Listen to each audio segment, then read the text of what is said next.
Pretty close. Hey,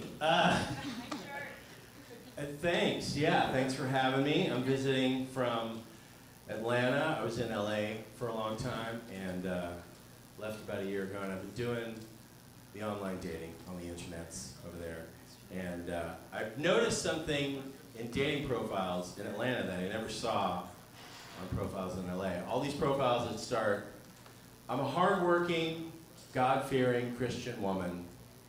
I want to meet a man who loves Jesus as much as I do. And when I see that on a dating profile, what I read is, no fucking Jews. Stay away from me, you dirty Jew. I'm a dirty Jew. Away with thee, heathen Semite! You will taste the fires of hell. Only a man of the Lord can enter my holy valley. Lo, I say unto thee, my sweet Christian flower can only be pollinated by New Testament jizz. That's how I read that. I've heard so many people do jokes about like, oh, online dating's so weird, it's so weird. If you have a kid, you'll have to explain, I swiped on your mom, I've heard so many people do that joke. I don't think that's the weird thing, you know?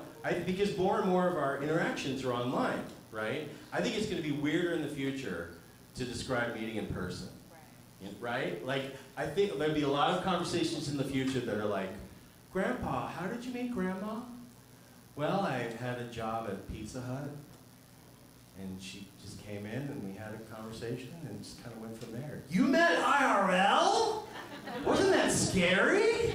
You didn't know what kind of books or movies she liked? You didn't read any inspirational quotes, you just met.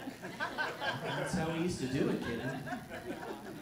And how did you meet? Well, I had a job at Pizza Hut. You know pizza, right?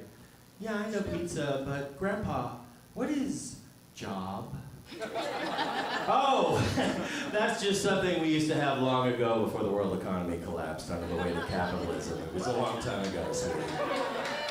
Yeah. Back then, 110 degrees was considered hot, if you can believe that. Oh, what I wouldn't give for 110 degree weather. I miss going outside without a hazmat suit. Grandpa, you can't go outside without a hazmat suit.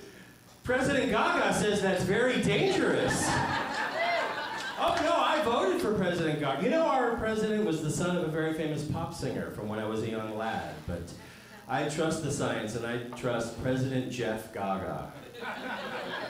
All right, the only unrealistic part of that joke is that Lady Gaga would name her son Jeff. That's the only part that's not believable.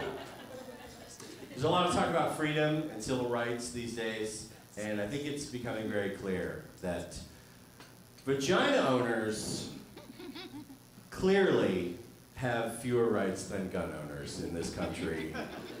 I'm not making that up, right? But by the way, not a fan. I'm a staunch supporter of vagina owners over gun owners. And vaginas over guns while we're at it, you know? They're just responsible for so much more pleasure. And statistically, all of you, if you're not a test tube baby.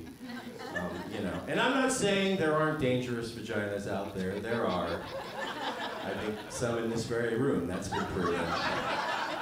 But a vagina can only ruin one life at a time. Maybe two in a very specific situation. But there are vaginas that are designed to fuck up 100 people at once, right? Not so with guns. But I think I've got a good solution. We've got a bunch of VOs here tonight. If you VOs can figure out a way to somehow surgically implant a gun down there, boom, you got a whole bunch of new rights, right? Congratulations, you're a gun owner. You're like a real citizen now. I'm sorry. Boom probably isn't the right word to use there. You don't want that thing going off. But, you know, and I don't know how you do that. You know, I'm not a vagina gun scientist or gynecologist, I guess you'd call it. But I think it would help cut down on sexual assault a fair amount, right, sir? You put your hand down there when it's not wanted, you could lose a hand, son. You just got finger banged. By which I mean you've lost several of your fingers to a pussy Uzi. Which is very different from an Uzi pussy. That's an entirely different device. All right, thanks, good night.